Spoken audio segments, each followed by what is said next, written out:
La conservación sobre los derechos del niño CDN es un trato internacional aprobado en la Asamblea General de la Organización de las Naciones Unidas el 20 de noviembre de 1989, de la cual el Estado de Guatemala es parte.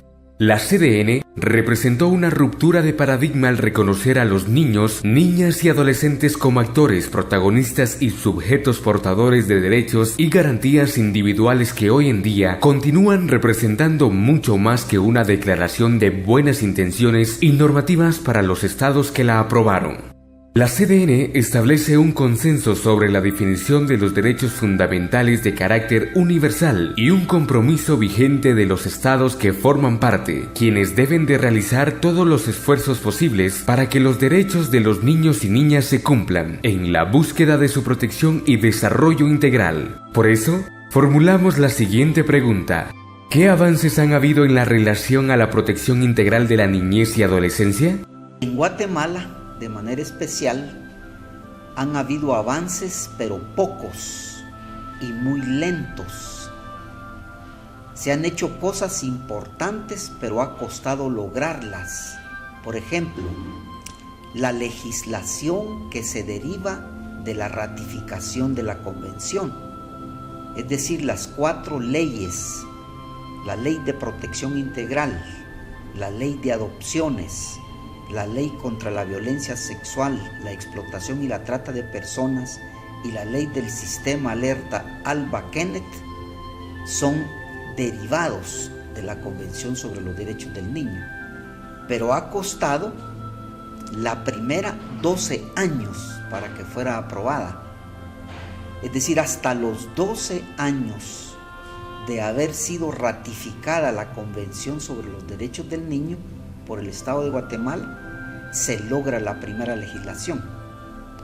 Lo que quiero decir con esto es que, si bien es cierto, tenemos una legislación en materia de derechos de niñez y adolescencia que se deriva de la Convención, ha sido un proceso lento, de mucha lucha, de mucho esfuerzo, especialmente por parte de las organizaciones de la sociedad civil, que han arrastrado al Estado hacia este lento cumplimiento de los derechos de la niñez.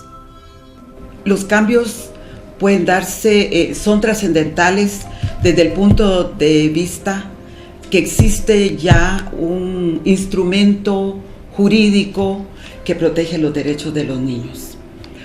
¿Por qué digo que es trascendental? Porque Guatemala nunca puede ser igual después de haber ratificado la Convención sobre los Derechos del Niño. Muchas injusticias que se cometieron antes de la existencia de la Convención hoy no pueden cometerse. Y voy a citar una que para mí es trascendental porque lo vi en muchas situaciones. Cuando se acercaba una fiesta en Guatemala, el fin de año, la Semana Santa, lo primero era encerrar a los niños que andan por la calle por cualquier circunstancia. Si andaban con sus caritas sucias y sus ropitas sucias, los niños eran peligrosos y había que encerrarlos. Se publicaba que los niños ya estaban encerrados, los niños en situación irregular, los niños transgresores, los niños de la calle ya estaban encerrados para que la sociedad pudiera circular con toda tranquilidad. Esa situación ya no puede darse en Guatemala. Desde que existe la Convención sobre los Derechos del Niño y la legislación nacional ha sido adaptada al contenido de la Convención, esas situaciones ya no pueden darse en el país. Creo que han habido bastantes avances en cuanto a la readecuación del marco normativo, porque al momento de que Guatemala firmó la Convención sobre los Derechos del Niño, en ese momento se comprometió a readecuar ese marco normativo, que de nuestras leyes las más grandes normas, como el Código Civil, el Código Penal, el Código de Trabajo, que datan de los años 60 y 70, no eran compatibles con algunas disposiciones de protección de la Convención. y los derechos que protege esa convención. Entonces había que hacer una serie de acciones en el legislativo para que esa normativa interna correspondiera a los compromisos que había adquirido el Estado de Guatemala frente a los derechos especiales que los niños y niñas tienen. Me parece que la firma y ratificación de la convención fue un parteaguas, porque antes de eso los niños y las niñas de verdad eran invisibles. Yo incluso que trabajaba con ellos, por muy democrática, por muchas técnicas pedagógicas que yo aplicaba, el director y como yo había aprendido también concluíamos en que se hacía lo que nosotros decíamos, porque lo que el maestro decía, porque era el que sabía lo que le convenía a los niños y las niñas, no se les pedía opinión. Para mí fue un impacto muy fuerte conocer la convención, leerla, porque me cambió mi forma de dar clase. Me consideraba una buena maestra, pero ya con la convención me di cuenta que no hacía las cosas bien. En cuanto a mi trabajo sí, pero a la atención o al lugar que le daba a los niños y a las niñas no era el adecuado. Y eso que no les pegaba, porque muchos maestros les pegaban. Y sí, hubo cambios en mi escuela, nos reuníamos, hablábamos de que no se les tenía que pegar. Por ejemplo, las tareas, debíamos de ser más conscientes. Se fueron dando esos cambios y empezamos a trabajar el tema con las organizaciones ya más amplio. Y le digo que fue un parteaguas primero por el cambio en mí, en mis compañeros y compañeras de trabajo, pero también fue como la meta o el punto de partida para que nuestra sociedad empezara a ver las cosas de manera diferente en cuanto a la niñez. Porque cuando llegábamos a dar un taller o una plática, a la gente no le gustaba. Nos alegaban, nos decían una serie de cosas, que fuéramos a hacer nuestros oficios, que los patojos si no se les pegaba, que no hacían caso. Todo el mundo en contra del tema. A veces no nos dejaban ni hablar. Costó mucho lograr que la gente aceptara el tema de los derechos de la niñez. ¿Cuáles considera que son los principales obstáculos para el cumplimiento de los compromisos adquiridos por CDN? El principal obstáculo es que no basta con la reforma legal si no hay una transformación de la visión. La visión histórica y tradicional del niño o la niña como objeto de protección, no como sujeto de derecho, que es lo que a partir de la Convención y la Ley de Protección Integral se pretende instaurar.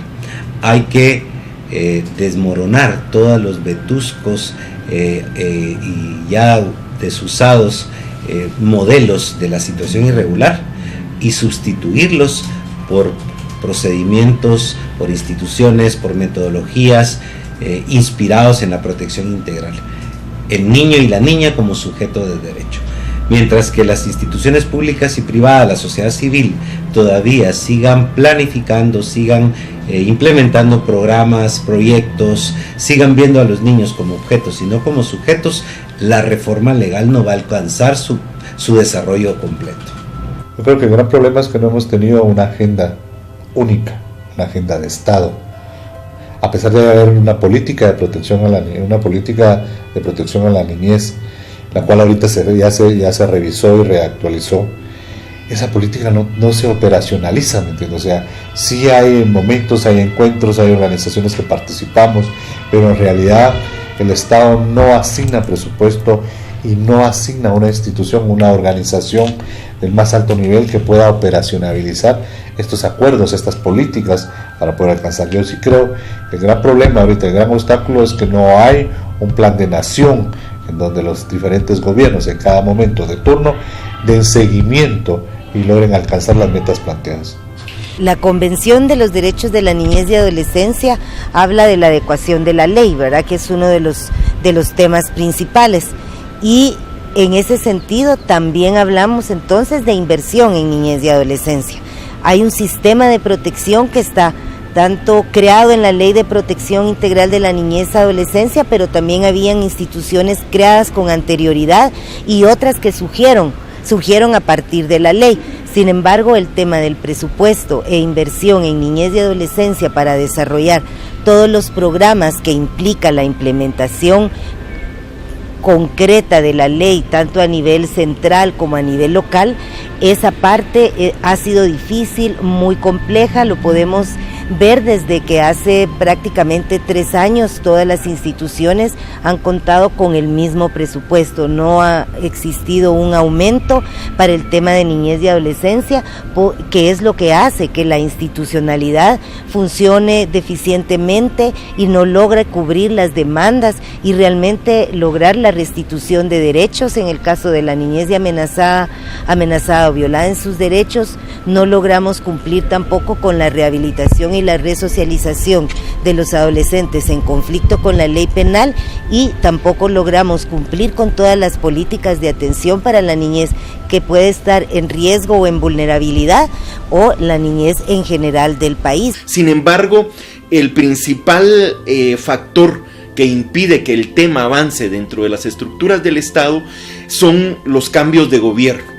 O sea, no hay una visión de seguimiento de parte de las estructuras estatales en favor de los derechos de la niñez y de la adolescencia. Por lo tanto, cada vez que cambia el gobierno, hay que empezar de nuevo con las autoridades correspondientes, dándoles a conocer lo que es la protección integral, lo que es la política de protección integral de la niñez y de la adolescencia, e incidiendo en ellos para que impulsen acciones a favor de este grupo humano. Pero eso dificulta mucho, porque al final, presupuestariamente, ¿verdad?, la inversión en niñez se ha estancado, en tanto la cantidad de niños y niñas en Guatemala ha crecido considerablemente. Estamos hablando de la mitad prácticamente de la población guatemalteca entre los 0 a los 29 años de edad, ¿verdad? Y esto definitivamente pues nos da un indicador de que la inversión del Estado es muy débil en comparación a ese crecimiento de la cantidad de niños, niñas y adolescentes que actualmente viven en nuestro país. ¿Qué papel deberían de asumir las organizaciones de la sociedad civil en el Estado de Guatemala? Creo que está en estos días está el comité de la ONU haciendo un monitoreo en relación a las sugerencias dadas de los últimos informes entregados por Guatemala. Creo que una de las cosas que podemos hacer es darle seguimiento a las sugerencias dadas por el comité, ¿verdad? Donde ya dice pautas, ¿verdad?, de qué se puede hacer en relación al tema de abuso sexual o el tema de la legislación legal de la niñez. Creo que ahí hay pautas. Lo que nos tocará es articularnos para darle seguimiento a esas sugerencias, pero también ir monitoreando qué tipo de informes se están entregando, porque puede ser que el comité tiene un informe que no es, digamos, de cara a un contexto, ¿verdad? O sea, qué tipo de informes está entregando Guatemala. También tenemos como el reto de podernos organizar y entregar informes desde la sociedad civil, porque se puede, el comité recibe informes desde la sociedad civil, pero también del Estado. Entonces yo creo que eso es uno de los compromisos muy claros, darle seguimiento a la operativización de las leyes que benefician a los adolescentes y en el caso de la ley Pina, digamos a nivel de ahorita que está mucho el tema de la edad, ¿verdad?, de cambiar la edad de los niños. O sea, hay que analizar mucho más estas leyes para favorecer a la niñez. Entonces yo creo que hay muchos retos, pero una de las cosas a nivel en el marco de la convención es esto, de articulación y darle seguimiento a los informes y a operativizarlos también a nivel local, a nivel comunitario, a nivel nacional, a nivel internacional, ¿verdad? Bueno, yo creo que las organizaciones debemos de continuar en la construcción de las políticas públicas, pero esas políticas públicas que tengan una orientación más enfocada a una buena implementación de la normativa ya vigente. Creemos nosotros que el esfuerzo de sensibilizar a funcionarios y de la transformación de ese sistema doctrinario es algo que todavía hace falta mucho por esforzarse. La labor de las organizaciones respecto a la auditoría social tiene que ser transparente y mucho más fuerte para lograr esos cambios significativos. Pero por otro lado también no podemos perder de vista que las organizaciones tenemos que hacer un esfuerzo muy fuerte con la sociedad en general y no solo orientado a los garantes de derechos humanos. Esto porque hoy por hoy hemos invertido muchísimo solo en los garantes y muchas veces descuidamos al resto de la sociedad. Sin embargo, ese resto de la sociedad que nosotros descuidamos, posteriormente pasan a ocupar posiciones dentro del Estado y se convierten en garantes, pero no tienen los insumos suficientes con el enfoque de derechos humanos que nos garantice que van a cumplir una función que garantice los derechos humanos de la niñez y la adolescencia. La sociedad civil ha jugado un papel determinante para poder avanzar hacia el goce y disfrute de los derechos de esos muchachos y en los compromisos. Prácticamente descansa sobre los hombros de la sociedad civil esos avances y garantizar a esos muchachos y a los niños y niñas y adolescentes que puedan gozar de esos derechos. Entonces el Estado pareciera que se ha replegado y se ha acomodado a esto. Creo que es importante empezar no estoy diciendo que la sociedad civil deje de hacer ese trabajo, porque cuando hablamos de derechos de la infancia y de justicia juvenil, debemos de pensar en enfoque de protección y en enfoque educativo. Entonces, si hablamos en el caso de justicia juvenil en clave educativa, entonces se debe de abrir la cancha, la participación de la sociedad es fundamental. Creo que es importante ya empezar a establecer mecanismos serios de coordinación entre Estado y sociedad civil para empezar a promover y a proteger a los niños y en el caso penal juvenil propiamente para empezar a generar todos esos procesos que permitan a los adolescentes que han cometido un delito se puedan insertar o reintegrar socialmente y familiarmente de manera exitosa. Pero creo que son temas que hay que ir señalando, que parecieran trillados desde algún punto de vista del discurso, pero todavía no se ha llegado a profundizar en determinados aspectos que parece que nos deje llevar a buscar esos nudos que no permiten que avance de manera, digamos, más fluida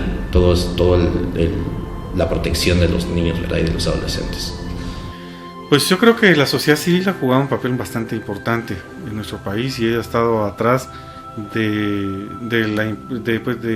acciones que han permitido la ratificación de convenciones internacionales, de la creación de marcos legales, tanto organizaciones propiamente que defensoras de derechos de la niñez y la adolescencia, las iglesias, las secciones académicas, han luchado fuertemente para que se pueda atender adecuadamente a la niñez. Entonces yo creo que buenos pasos que se han dado en nuestro país han sido gracias a la importancia que ha revestido para la sociedad civil. Pero no toda la sociedad civil tiene una conciencia sobre lo que es la niñez y adolescencia. Y es necesario pues también que sectores como por ejemplo los medios de comunicación puedan generar más conciencia sobre la importancia de defender los derechos de la niñez y la adolescencia en Guatemala. Ya no quiero pensar como ellos piensan de mí, ya no quiero pensar que soy lo que dicen de mí, no quiero pensar como ellos piensan de mí, no quiero pensar que soy lo que dicen. Uno, que reconozcan la ventaja de tener una convención sobre los derechos del niño, que se estudie, que se conozca a fondo, que se entienda que la Convención sobre los Derechos del Niño es un hito en lo referente a la existencia de instrumentos jurídicos de protección a la niñez. Yo les puedo decir, yo les decía mucha, hay mucho que hacer, no hay que abandonar la lucha. Desde donde cada uno se encuentre, recuérdense que hicimos un gran compromiso. Al trabajar por la firma de la convención, estábamos haciendo un compromiso en el país por luchar para que cada uno de los derechos, de los principios contenidos en la convención se hicieran realidad. Métanle fuerza, yo digo, métanle fuerza, no desmayen y sobre todo apoyen y fortalezcan a las nuevas generaciones. A mí me dejó mucha enseñanza mi militancia en la sociedad civil, tanto en experiencia como en posicionamiento político. Y creo yo que muchas veces el discurso no supera a la acción hasta que no nos vemos involucrados en las instituciones, porque muchas veces nosotros somos muy incisivos cuando por lo menos estamos criticando el actuar de de las instituciones del Estado. Pero tenemos que dar un paso adelante y por lo menos decir, si yo soy experto en adopciones, pues por lo menos quiero estar involucrado en el Consejo de Adopciones o en la estructura del Consejo de Adopciones para ver de qué forma ese saber que yo tengo pueda contribuir al cambio en la institución y por supuesto en beneficio de los derechos de la niñez. Pero tenemos los elementos bases para seguir en la lucha. Las revoluciones llevan años, ¿verdad? Las que se hacen con ideas. Hay que ser estratégicos y creo que la acción política coordinada y conjunta es algo que creo yo hacia lo cual deberíamos de apostar para lograr mayor impacto en el cumplimiento de los derechos. Yo creo que es importante decirle sobre todo a esta nueva juventud que se está integrando a las acciones laborales en el país. Yo creo que el país nos ha formado para ser individualistas y no para ser solidarios. Yo creo que es el momento de romper ese esquema que tanto daño nos ha causado. Creo que las organizaciones de sociedad civil, especialmente las organizaciones que trabajan en el tema de niñez y adolescencia, en su promoción, divulgación y defensa, deben coordinarse. Están coordinando, pero falta aún más lograr realmente una agenda común que permita a todos ser fuertes para la incidencia política. El llamado es a los y las jóvenes, a los y las adolescentes y a los niños y niñas de nuestro país que conozcan sus derechos. Realmente creo que todo el mundo puede aportar. O sea, yo desde mi expertise personal, yo decidí, digamos, trabajar en esto y digamos, mi compromiso es mucho más allá, pero también la población puede hacerlo, ¿verdad? Empezar a criar a los niños con respeto, con amor. Pues yo lo que digo es que tenemos que empezar a trabajar. Hace 2 días nos hicieron una entrevista y decía la licenciada Sandra, no me acuerdo su apellido, decía, hay que hacer una cultura de amor, porque la de cultura de respeto sí, pero la cultura de amor es fundamental, ¿verdad? Pero yo creo que lo más importante es que nosotros asumamos que, si bien es cierto, hemos hecho esfuerzos importantes, todavía hay mucho que hacer. No podemos darnos por vencidos, estamos en un momento de quiebre. El país necesita una nueva institucionalidad para protección de la niñez. El país necesita un recambio generacional, sobre todo en esas actitudes que nos ha costado muchísimo cambiar. Y como nosotros lo decimos dentro del Refugio de la Niñez, si hoy tenemos la posibilidad de impactar positivamente en la vida de un niño, el día de mañana vendrán más niños en los que podamos impactar. Vengo de un pueblo donde la población es, especialmente los niños indígenas, son bastante, viven en condiciones de vulnerabilidad, es decir, que los ha vulnerado el Estado al haberlos abandonado a determinados espacios. Uno, el tema, vengo de Altagrapaz, el tema de la desnutrición, el tema de la pobreza extrema, y al final de cuentas me di cuenta de que esta población, tanto urbana como rural del departamento, eran los excluidos. Entonces yo consideré importante trabajar por ese tema, y cuando me involucro en el tema penal juvenil, pues entonces me doy cuenta de que la mayoría son los muchachos excluidos, ¿verdad? Entonces consideré importante que mi aporte para la sociedad tendría que ir encaminado a, digamos, restituir esos derechos o a poder garantizar o promover que los muchachos puedan gozar de aquellos derechos de los que no han sido sujetos hasta ahora, ¿verdad? Es una responsabilidad de los guatemaltecos y las guatemaltecas buscar un presente lleno de dignidad hacia los niños y los adolescentes. Las niñas, los niños, los adolescentes realmente se encuentran en un ambiente de mucho riesgo, y es nuestra responsabilidad luchar porque tengan una vida digna y que tengan todos los elementos necesarios para que puedan ser ciudadanos de bien para nuestro país. Conocer que la única forma de poder tener incidencia en este trabajo es a través de la coordinación, y que tenemos que hacer un esfuerzo todavía el doble o en el triple de lo que lo venimos haciendo para poder fortalecer esos espacios de coordinación. Entonces no importa que sea gente que tenga una trayectoria de vida involucrada en beneficio de la niñez, o gente que se esté involucrando recientemente este trabajo, esta lucha permanente. Creo que todos y todas aportan algo importante, todos y todas tienen algo fundamental que aportar a este proceso, y si nos unimos seguramente vamos a tener mayor impacto del que hasta este momento hemos podido tener. Ellos